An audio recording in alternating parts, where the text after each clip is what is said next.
Bienvenidos a Vida para Todos, desde San José de Costa Rica. Abre tu corazón a las maravillosas verdades y que la exposición de su palabra te otorgue luz y vida. Ahora disfruta, aplica y comparte esta reflexión con tus familiares y amigos. Con ustedes, el pastor Federico Núñez. Hola mis amigos, muy buenas tardes, que el Señor les bendiga. Bueno estar aquí juntos en este espacio de Vida para Todos. Agradecemos a aquellos que nos acompañan en nuestro canal de Facebook Live, aquí en nuestro streaming en vivo. Federico Núñez, gracias por estar con nosotros. Gracias también a aquellos que nos acompañan en nuestro canal de YouTube, Vida para Todos CR. Le mandamos un gran cariño a toda la gente que nos mira en todos los lugares donde están, allí en el norte, en el sur, en el este y en el oeste. Gracias por acompañarnos en este momento. Le mandamos un cariño a toda esa gente, saludamos a los suscriptores y te invitamos a suscribirte a nuestro canal de YouTube. Recuerda, ingresas a YouTube, busca Vida para Todos CR, ¿sí? Vida para Todos CR de Costa Rica. Tocas la campanita y te suscribes a nuestro canal, y cuando subamos un video te va a llegar una notificación de que hemos subido un video al canal. Muy bien, después de haber hecho los saludos pertinentes, damos gracias y vamos a la palabra de Dios en este día, ¿sí? Damos gracias por aquellos que nos acompañan siempre. Volvamos a la cámara aquí para que me puedan ver. Gracias, estamos aquí en este día. Muy bien. Quiero hablarles un poquito acerca de las bienaventuranzas, ¿no? Hablar de las bienaventuranzas es realmente maravilloso. Voy a tratar de ir poco a poco, no podemos avanzar rápidamente. Hoy solamente vamos a hablar de una de ellas, una sola, porque estas bienaventuranzas son riquísimas, tienen un gran contenido, un grandísimo contenido, y no quisiera desaprovecharlo. Tenemos el tiempo, así que vamos a hacerlo despacio. Dice la Biblia, recuerde que nosotros compartimos siempre Biblia, palabra de Dios, ¿no? La Biblia, la palabra de Dios es lo que nosotros compartimos. Aquí está la Biblia, todo lo que está aquí adentro es lo que nosotros hablamos. Muy bien, dice Mateo capítulo 5, voy a leer aquí en la palabra, dice: cuando vio a las multitudes, subió a la ladera de una montaña y se sentó. Sus discípulos se le acercaron y tomando él la palabra comenzó a enseñar diciendo: dichosos los pobres en espíritu, porque el reino de los cielos le pertenece. En la versión Reina Valera dice: bienaventurados los pobres en espíritu, porque de ellos es el reino de los cielos. Bienaventurados los pobres en espíritu, porque de ellos es el reino de los cielos. Cuando uno lee esto, cuando uno lee bienaventurados los pobres en espíritu, porque de ellos es el reino de los cielos, siempre hay que tener en cuenta que hay muchas ideas falsas, ¿no? Ideas falsas respecto de este sermón que no podemos aceptar, ¿no? Ideas falsas que surgen porque hay malas interpretaciones. Alguno dice: estamos bajo la gracia, no estamos bajo la ley, así que esta palabra no sirve, ¿no? Otros dicen, bueno, el Nuevo Testamento y el Sermón del Monte es un evangelio social, solamente para ayudar a la gente, los pobres. Tampoco aceptamos eso. Algunos dicen, es un mensaje que fue dado para un grupo de personas en un tiempo específico y hoy no se puede aplicar esto. Bueno, déjeme decirle que todas estas ideas son falsas. No es correcto, ¿no? Esta y otras ideas que surgen también en cuanto a este tema. Sin lugar a duda, lo que se voy a decir, sin lugar a duda, que este mensaje de la palabra que tenemos acá en el libro de Mateo, capítulo 5, es un mensaje para los cristianos de hoy. Este es un mensaje para la iglesia de hoy. Un mensaje para hoy, para mañana y para todos los tiempos y para ayer también. ¿Para quién es este mensaje? Para los que son verdaderamente seguidores, aprendices, o más bien dicho, para aquellos que son discípulos de Jesús. Es un mensaje que nos muestra la necesidad absoluta de dependencia, de nacer de nuevo, y la gran bendición que reciben aquellos que viven conforme a esta enseñanza, conforme a todas estas enseñanzas, ¿no?, del Nuevo Testamento. Bienaventurados, dice, ¿no? La bienaventuranza muestra un poco lo que va a mostrar la bienaventuranza. Estamos hablando de una sola, bienaventurados los pobres de espíritu, porque de ellos es el reino de Dios, de ellos es el reino de los cielos. Esto lo que va a mostrar es el carácter cristiano. ¿Cómo debe ser el carácter del cristiano? El enfoque prácticamente está ahí, ¿no? Lo que debemos ser, o lo que debes ser, si te lo digo a ti, lo que debes ser, o cómo debe ser usted como cristiano, ¿sí? Es decir, cómo debe manifestarse un cristiano, cómo debe mostrarse un cristiano, ¿no? Porque un cristiano se muestra por dos cosas, por sus debilidades o por sus fortalezas, o algunas por sus cualidades, por sus características, pero un cristiano se ve, se tiene que notar. Un cristiano no es pasivo, el cristiano tiene que ser activo, y cuando es activo obviamente se manifiesta el carácter, la conducta se expresa, ¿no? Empieza a manifestarse el cristiano tal como es. Por eso tenemos que ver que todas las personas manifestamos algo. Los que son un poco pasivos y los que son más activos también, tenemos ciertas manifestaciones o tendencias naturales que mostramos, cosas que uno posee de nacimiento, ¿no? De nacimiento. Algunos nacemos con un temperamento, unos son un poco coléricos, ¿no? Un fosforito así lo prendés y ya encienden. Algunos son más pasivos porque tienen otro tipo de temperamento, ¿sí? Son más neutros. Entonces, el hombre dentro de sí, cuando conoce a Jesús y empieza a vivir la vida de Jesús, deja de ser neutro, deja de ser pasivo y comienza a ser activo, ¿no? Porque el Espíritu Santo le da una gracia que por medio de la acción del Espíritu se manifiesta el carácter cristiano, ¿no? Se manifiesta el carácter cristiano. Entonces, lo que vamos a ver acá ahora, ¿no? Lo que vamos a ver aquí ahora rápidamente, vamos a tratar de establecer una diferencia entre el cristiano que no es bienaventurado y el cristiano que es la persona que es bienaventurada y la persona que no es bienaventurada.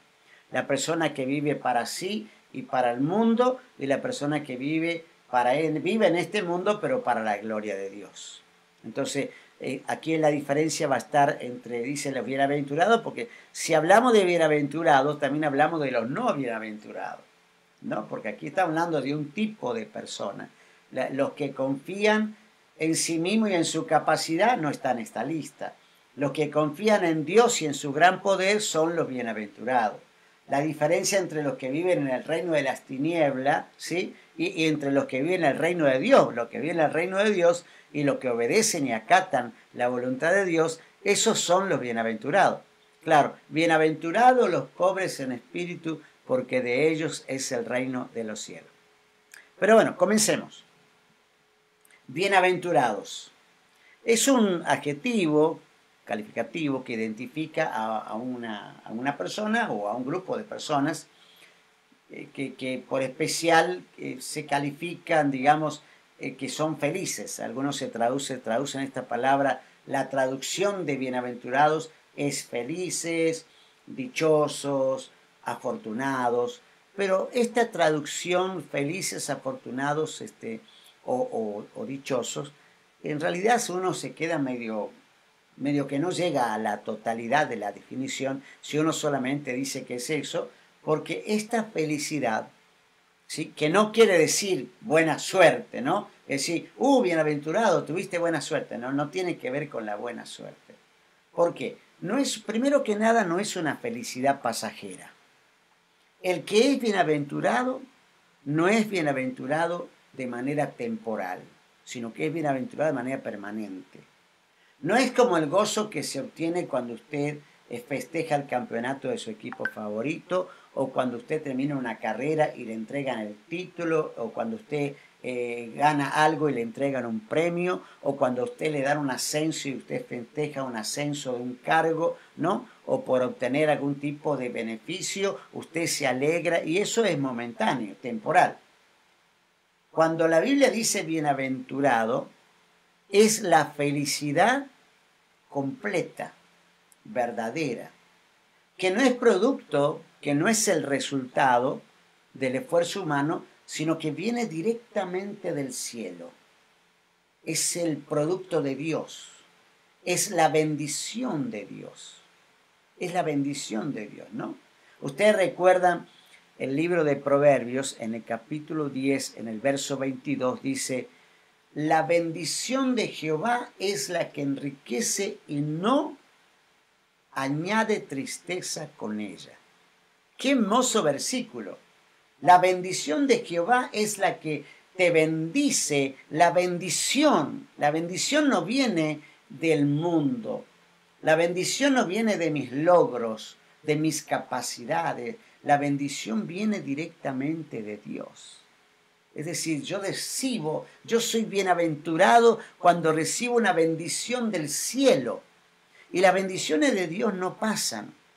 Eso queda en nuestra vida. Podemos nosotros dejarla, descartarla, no tomarla en cuenta, pero la bendición de Dios no se corta. Dice, es para siempre. Viene cuando Dios te bendice, ¿no? Es como que Dios te felicita y te dice, wow, tú eres un ciudadano del reino, digno de mi bendición, digno de recibir la felicitación, y yo te envío a la bendición. Por eso uno dice, cuando yo soy una persona que soy bienaventurado, es como que soy supremamente bendecido.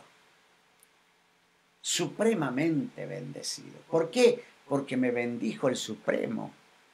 Me bendijo el Supremo, bienaventurado, soy feliz, dichoso, afortunado, ¿no? Realmente, digo, Señor, es la felicidad completa de saber que yo soy una persona que soy admirado por Dios y que Él me ha regalado la bendición, entonces yo soy bienaventurado, ¿no? Ustedes recuerdan María, la madre de Jesús, recibe esta palabra del ángel: bienaventurado eres tú. Bienaventurada, le dice el ángel, ¿no? Qué bendición que recibió ella. Ella recibió la bendición del cielo.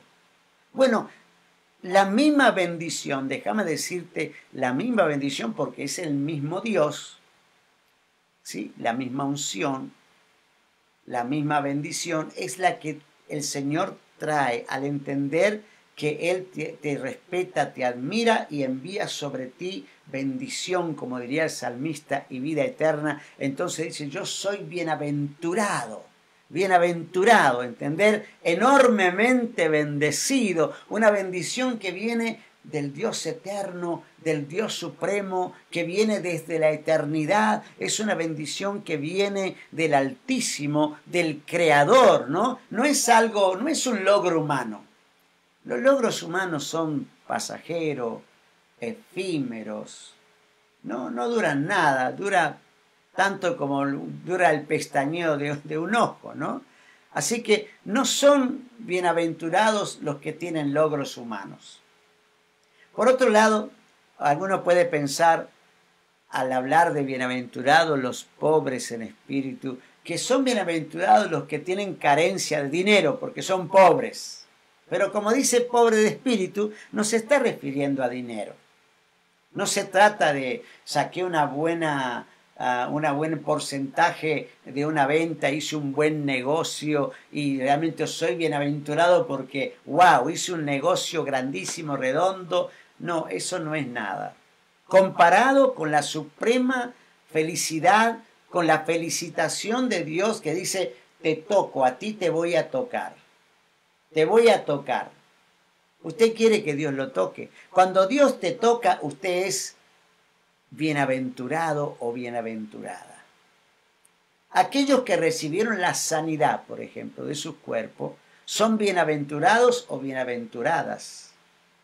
Aquellos que recibieron el toque en su vida por alguna razón particular, aquellos que fueron llamados por Dios son bienaventurados o bienaventuradas, porque Dios le plació llamarles.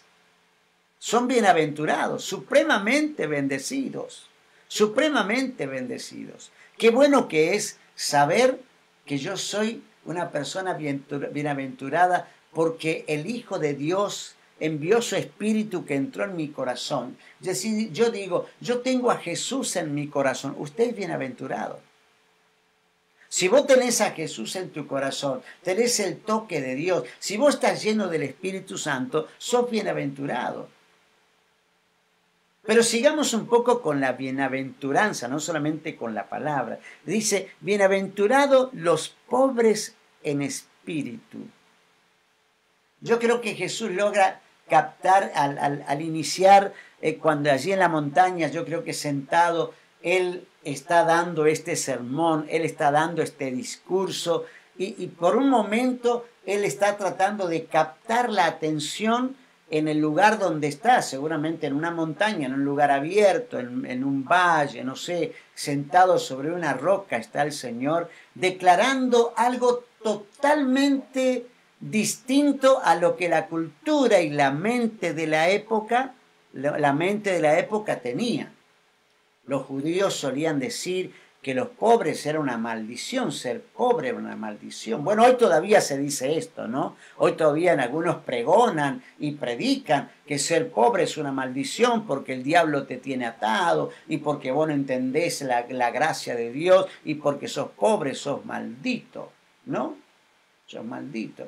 En ese tiempo también las personas que tenían una enfermedad se consideraba que era una persona maldecida, que no tenía la bendición, que no era bienaventurado, que no tenía el toque de Dios, ¿no? Entonces, cuando Jesús dice, bienaventurados los pobres de espíritu, wow, algo que en ese momento era contrario a la cultura, era totalmente contrario a la cultura. Entonces vamos a escuchar a Jesús que dice, bienaventurados los pobres en espíritu, porque de ellos, de esos pobres en espíritu, es el reino de los cielos. ¡Wow! Dice el Señor, los que son sumamente bendecidos, ¿quiénes? Los pobres en espíritu. Algo raro pasa aquí, ¿no? Cuando Jesús dice, los que son sumamente bendecidos, los que son tocados por la varita mágica de Dios, ¿no? Y de repente uno dice, piensa con ese entendimiento carnal que uno tiene, ¿no? Con esa mente carnal que uno tiene, dice, ¿cómo Dios va a tocar a un pobre y lo va a llamar bendecido? ¿Cómo así? ¿Cómo es eso? ¿Qué quiere decir el Señor con esto? Bueno, lo que vemos aquí es la soberanía de Dios. La soberanía de Dios. Es un acto de bien. Dios es soberano y Él bendice a quien quiere bendecir. Es un acto libre de la mismísima gracia de Dios a favor de aquellos que son pobres de espíritu. No está hablando Él de economía. No dice los pobres económicamente, los que tienen carencia.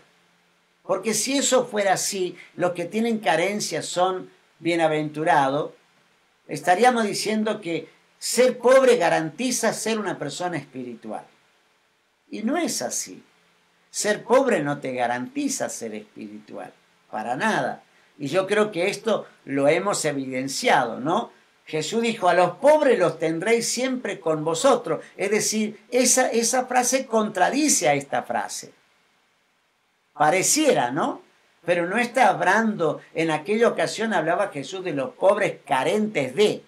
Aquí está hablando el Señor carente de esa espiritualidad falsa. Dice, los pobres de espíritu. Los pobres pasan añorando como quisiera tener, envidiando a alguno, haciendo trampa para sacar provecho. Pero el Evangelio, déjeme decirle, el Evangelio sobre toda la gracia, el toque de Dios con su varita mágica, si lo podemos decir de esa manera, ¿no? Si lo podemos decir así, es para todo, es para ricos, es para pobres, es para carentes y es para pudientes. El Evangelio es para todo. No solo los pobres económicos. Nunca Jesús habló de economía. cuando él habla de la bienaventuranza, no está hablando en este texto, no está hablando de los que son pobres económicamente o carentes de algunas cosas que le faltan en la vida, ¿no? Quizás no tienen un hogar, un techo, quizás no tienen muebles o no tienen dónde dormir, o no tienen un colchón, o no tienen, no sé, elementos que necesitan para vivir bien, para vivir dignamente, no lo tienen. Entonces, ¿de qué se trata cuando él dice los pobres en espíritu? Bueno, él primero que nada, vamos a seguir la misma línea, está diciendo los que no confían en sí mismos. Los que no confían en sí mismos, ¿no? Es decir, hoy vemos cómo se promueve la autosuperación personal, el crecimiento de la autoestima. Vos tenés que tener confianza en vos tenés que tener una visión personal, vos tenés el poder de la mente es todo, tenés que enfocarte en tu propia confianza, tenés que depender de ti mismo, eso habla de independencia de Dios, y vos tenés una personalidad única y avasallante, y tampoco se trata de eso, ¿no? Eso sobreestima a Dios, porque la fe, ¿sí?, es lo que mueve todo. Entonces, cuando uno pone su confianza en las capacidades, está sobreestimando a Dios, la capacidad de Dios, ¿no? Dios dice, ¿no? Allí en Jeremías él decía, maldito el hombre que confía en el hombre. Maldito el hombre. Es decir, si yo no solamente confío en otro, si yo confío en mí mismo, porque dice, el corazón se aparta de Jehová cuando el hombre confía en el hombre. Wow, esto es tremendo, ¿no? Por eso Pablo decía, yo no voy a ustedes con poder y humana sabiduría, dice, yo no voy con palabras persuasivas de humana sabiduría, sino que voy con el poder y demostración del Espíritu Santo y bla, bla, bla, para que nuestra sabiduría no esté fundada, dice, en la sabiduría de los hombres, sino en el poder de Dios. Dice, no, yo no voy con lo que tengo, vengo con lo que Dios me da. Él era un hombre bienaventurado. Era un hombre bienaventurado. Vos también podés ser un hombre. Entonces, ¿quiénes son realmente los pobres en espíritu? Los que confían, déjame decírtelo rapidito, los que confían y dependen de Dios de manera absoluta. Los que confían y dependen de Dios, ¿no? Los que dependen de Dios, ahí está, los que realmente son los pobres en espíritu. Pero no vamos a terminar hoy porque es largo este tema. Mañana vamos a seguir. Por ahora te dejé la respuesta, pero mañana vamos a completar la respuesta de quiénes son los pobres en espíritu, porque de ellos es el reino de los cielos. Te mando un abrazo, nos vemos mañana. Bendiciones.